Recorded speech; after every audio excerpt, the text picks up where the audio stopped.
네, 안녕하십니까. 성경의 내 이야기다의 김홍덕입니다. 오늘 출애굽기 아마 한 19번째 정도 시간이 될 겁니다. 저희 사무실에 약간 제가 촬영하는 위치를 조금 바꿔봤습니다. 이게 제가 이제 이 테이블, 여기 있는 이 테이블을 뒤쪽 면에 앉으니까 제가 촬영하는 건 괜찮은데 사람들이 왔을 때 좀 앉는 모양새가 이상해가지고 약간 이렇게 좀 바꿨습니다. 이제 바로 본론으로 들어가서 오늘은 조금 그 재밌는 얘기를 해볼까 합니다. 그 재밌는 얘기는 뭐냐면 돈 이야기입니다. 돈.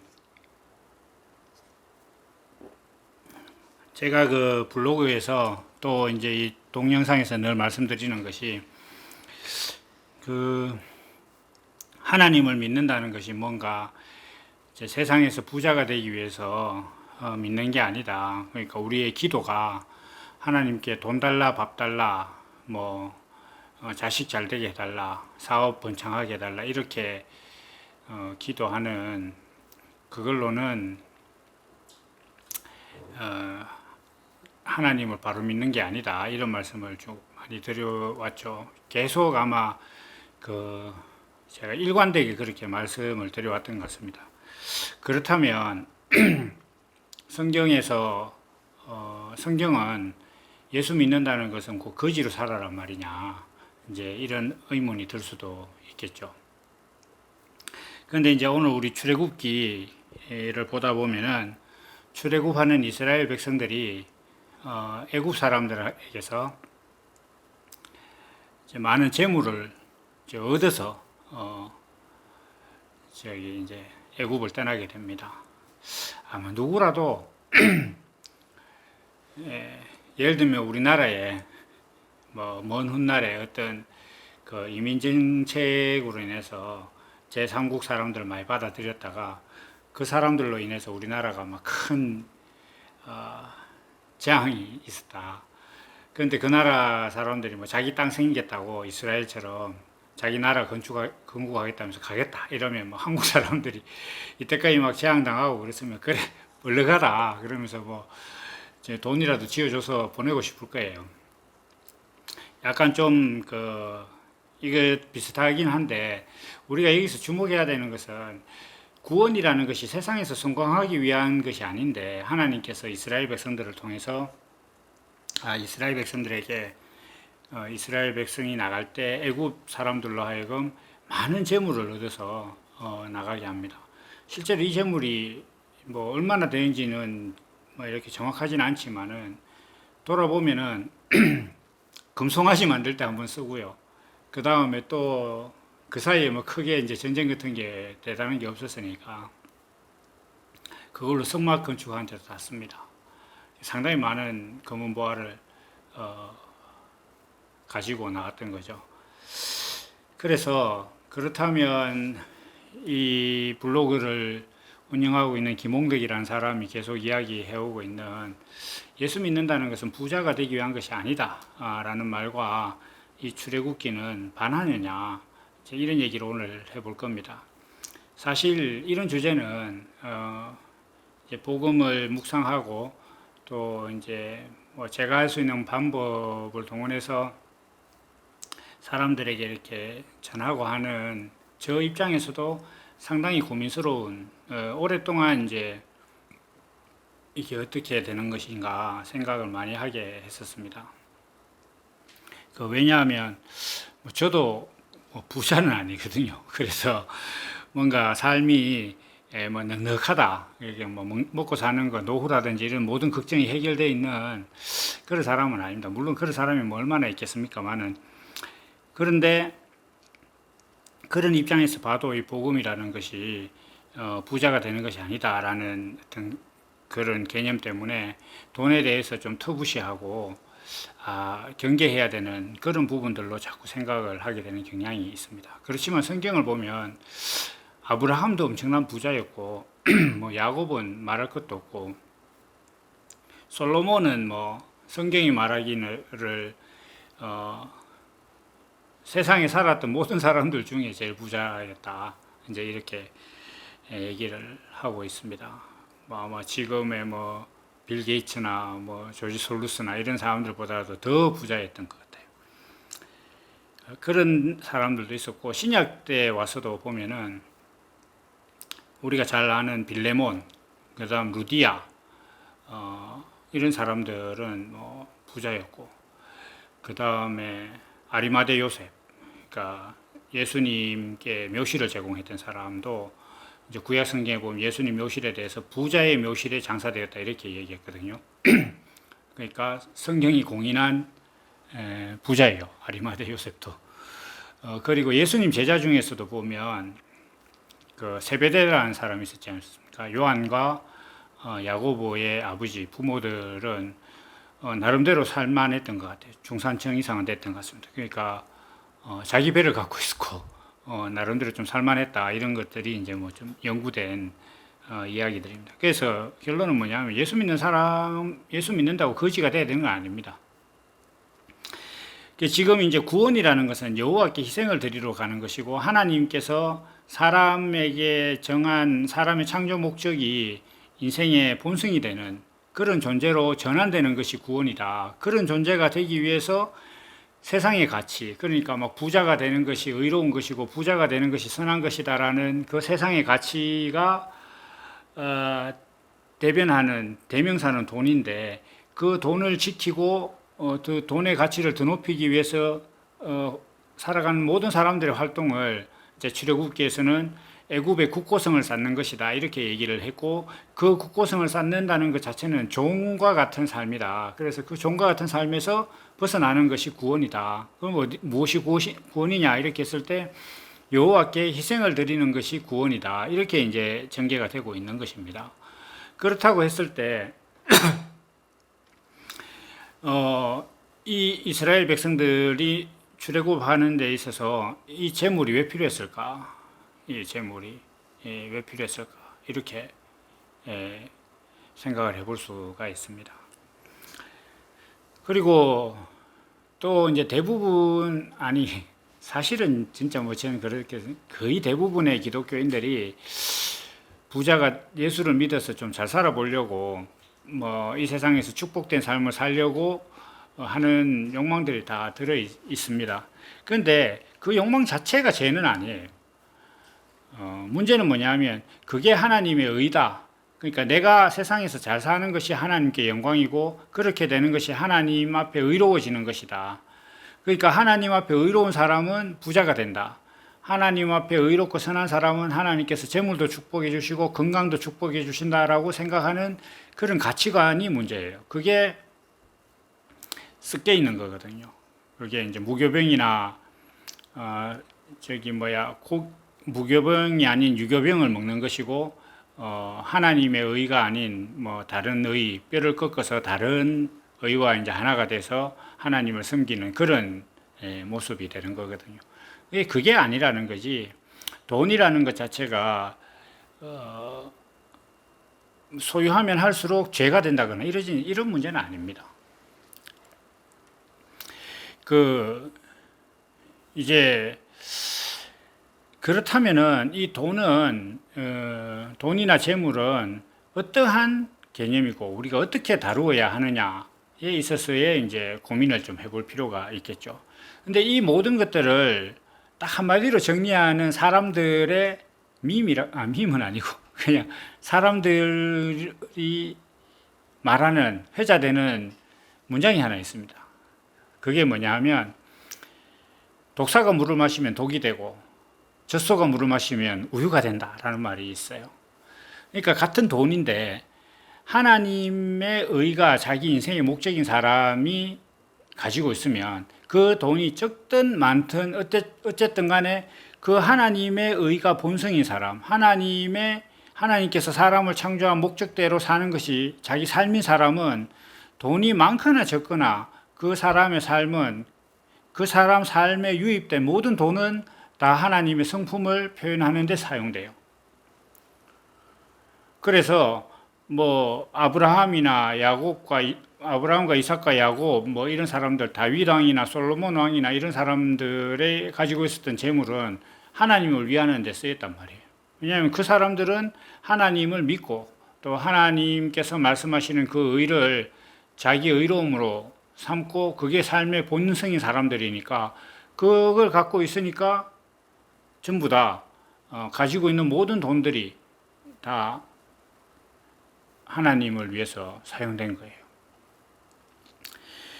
그리고 뭐 자주장사 루디아도 그랬고, 그 다음에 브리스길라와 아굴라라는 사울의 동력자들도 자기들이 그 바울과 마찬가지로 천막 깁는 일을 해서 모든 것을 바울 사역하는 데 돕고 이렇게 했다는 거예요. 그런데 자기 삶이 하나님께서 사람을 창조한 목적이 자기 인생의 본질이나 자기 삶의 의미이지 않고, 인생이라는 것은 잘 먹고 잘 사는 것, 그리고 부귀영화를 누리는 것이 하나님께서 축복을 주셔서 누리는 은혜고 혜택이다라고 생각하는 사람들에게서의 돈은 인생의 목적이나 본성이 바로 돈이에요. 그걸 이제 추구한단 말이에요. 그래서 그렇게 되면은 안 된다는 거예요. 지금 그 이스라엘 백성들이 출애굽하는 이 장면도 이렇게 우리가 놓고 보면은 애굽에서 종살이 하는 동안 내내 거지였어요. 한마디로 종이니까 뭐 자기 것이라고는 하나도 없었죠. 근데 이제 여호와께 희생을 드리러 가는 그 구원의 여정을 딱 떠나니까 하나님께서 이제 재물을 허락하시는 거예요. 그러면 사람들이 생각할 때, 그러면 내가 이제 예수를 바로 믿고 하나님께서 사람을 창조한 목적대로 내가 살면 하나님께서 돈을 주시는가? 뭐 이렇게 생각하고, 그럼 나도 그걸 한번 목적을 그렇게 한번 정해볼까? 그렇게 하면 하나님께서 돈을 주시려는가? 이렇게 생각하면 그거는 금도끼, 은도끼가 되는 거예요. 이것이 네 도끼냐? 이것이 금도끼가 네 것이냐? 은도끼가 네 것이냐? 이런 질문 상태가 되는 거예요. 이게 주객이 전도되면 안 되는 거예요. 그러니까 자기 삶이 여호와께서 사람을 창조하신 그 목적대로 사는 게 자기 인생의 목적인 사람은 사실 돈이 있어도 괜찮고 없어도 괜찮습니다. 그러면 그런 사람들은 돈이 없으면 돈이 없어도 생활이 불편하지 않느냐? 그렇지 않아요. 제가 썬나물 때 말씀드린 것처럼 그래도 여전히 힘들어요. 그런데 그것이 썬나물을 먹었기 때문에 그러한 삶을 자기가 수용하는 거예요.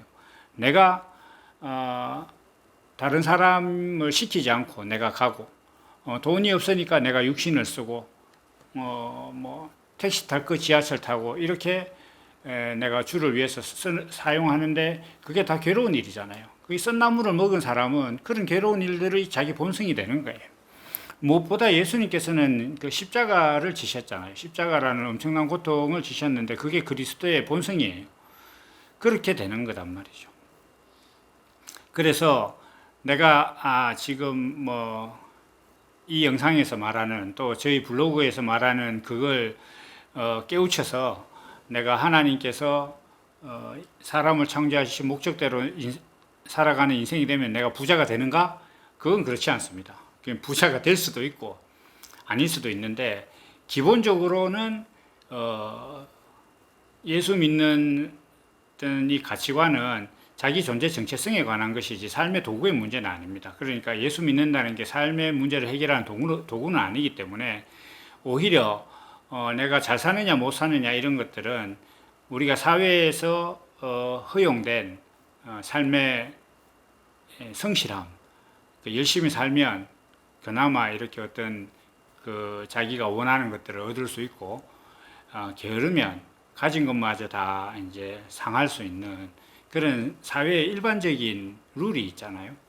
그러니까 그 사회에서 돈을 벌기 위해서는 어떻게 해야 되는가? 뭐 직장이나 직업을 선택해서 열심히 일하고 거기서 나온 소득을 자기가 잘 관리하면서 부자가 되고 뭐 어느 정도 재정적인 능력을 갖추고 하는 이 방법이 허용된 거예요. 그게 어떻게 보면 하나님께서 무엇을 먹을까 무엇을 마실까 다 주셨다 그거 하실 때 그 방법이에요.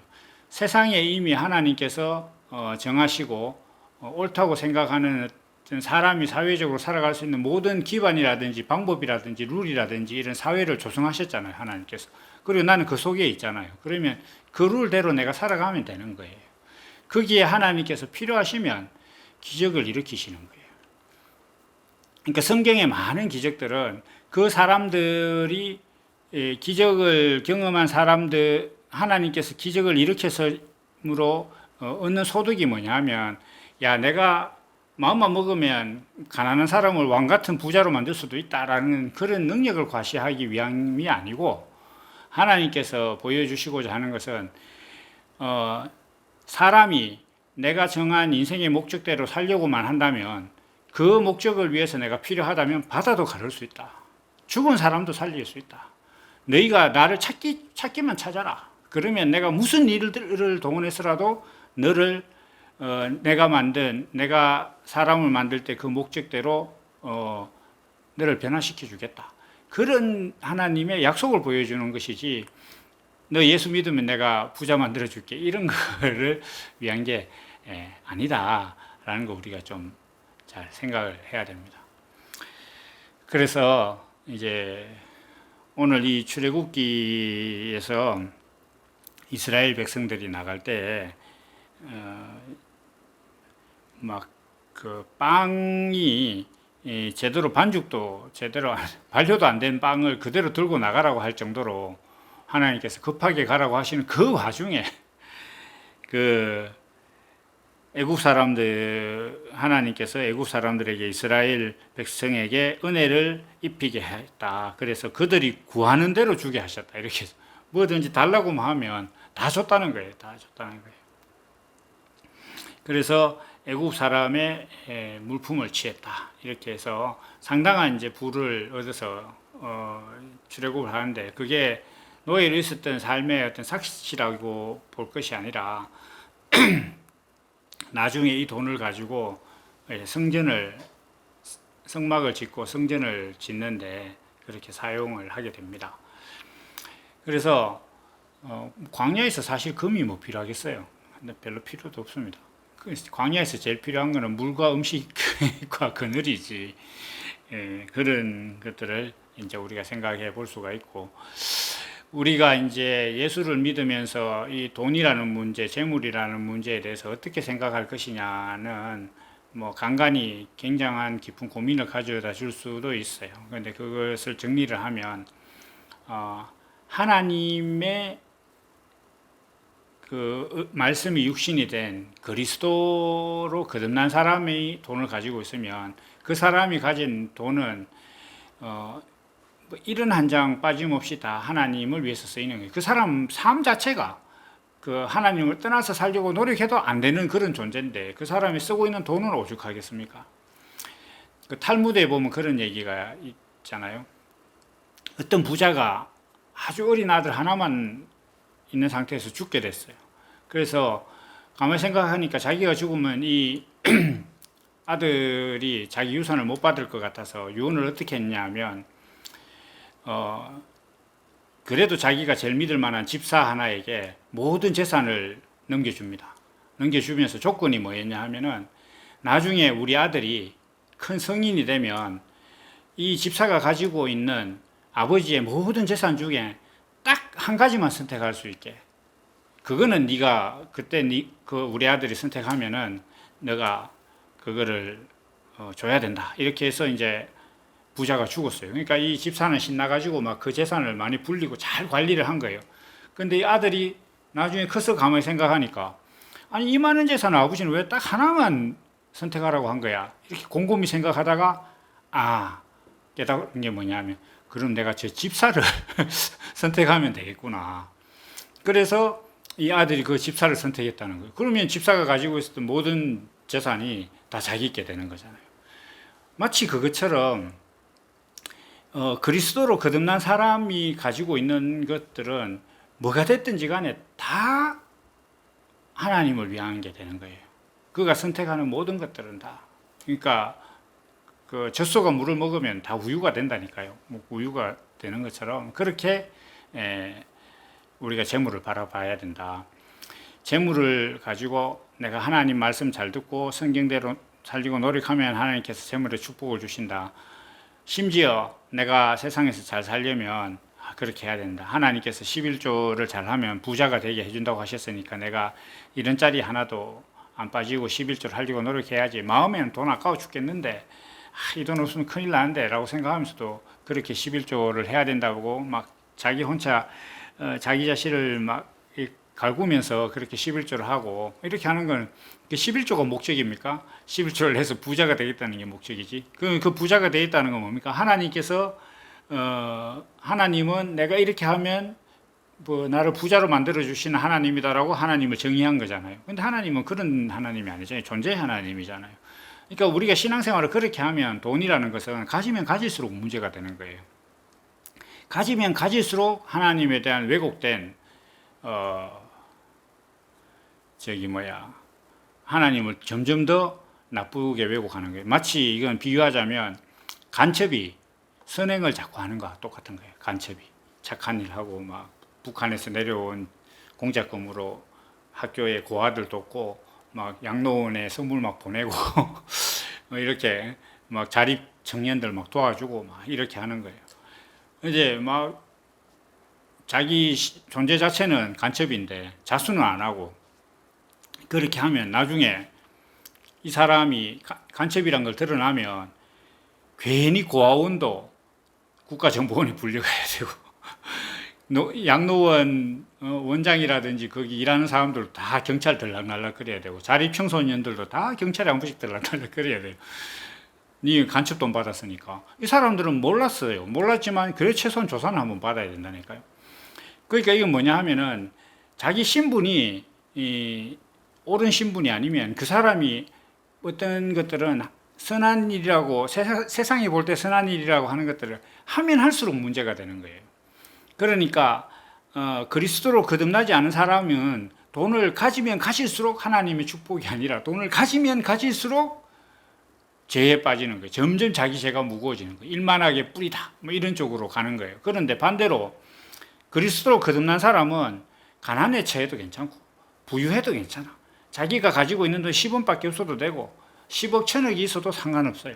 왜냐하면 그 사람 인생이 주를 위한 인생이니까 그 사람이 하는 모든 행동은 다 주를 위한 게 되는 거예요. 먹든지 마시든지 질은 자기 쪼대로 사는 거예요. 그런데 하나님의 아들로 사는 거예요. 그러니까 우리가 그렇잖아요. 우리가 아는 어떤 집의 아들이 누구 집 아들이 막 온데 내가 아는 공동체 같은 데서 막 돌아다니고 있잖아요. 지가 아무리 무슨 짓을 해도 그 아버지 저거 봐라 저거 아버지 자 누구 아들이다 이렇게 되는 거와 똑같은 거예요. 내가 돈을 가지고 있으면 있을수록 없으면 없는 대로 하나님께서 그리스도로 거듭난 사람은 하나님을 위한 그런 모든 재물이 된다. 그래서 이 이스라엘 백성들이 가지고 온 나가는 이 재물들도 한번 크게 잘못 쓰죠. 금송아지만 되는데 했다가 큰일 나는데 그 뒤에 이제 또 하나님의 성막을 만들고 이렇게 했는데 부살렘과 오홀리압이라는 사람이 나타나서 모든 것들을 다 이렇게 잘 만들잖아요. 그런 데 쓰이는 겁니다. 그래서 하나님의 전을 쌓는데 여호와께 희생을 드리는 사람, 그리스도로 거듭난 사람으로 거듭난 사람이 가지는 재물은 모든 것이 다 하나님을 의롭게 한다, 영광스럽게 한다. 그래서 우리가 돈의 가치를 볼 때 기독교인이 돈을 볼 때의 어떤 그 관념은 그 물을 독사가 먹으면 독이 되고 젖소가 먹으면 우유가 된다는 그런 개념으로 생각해야 된다. 결국 내가 누구냐의 문제지 내한테 돈이 어떤 의미냐 이전에 내가 누구냐가 더 중요하다. 그게 본질이다. 라는 말씀을 오늘 그 출애굽할 때 이스라엘 백성들이 재물을 가지고 나가는 이 장면을 가지고 한번 살펴봤습니다. 오늘은 여기까지 하고 또 다음 시간에 같이 만나도록 하겠습니다. 감사합니다.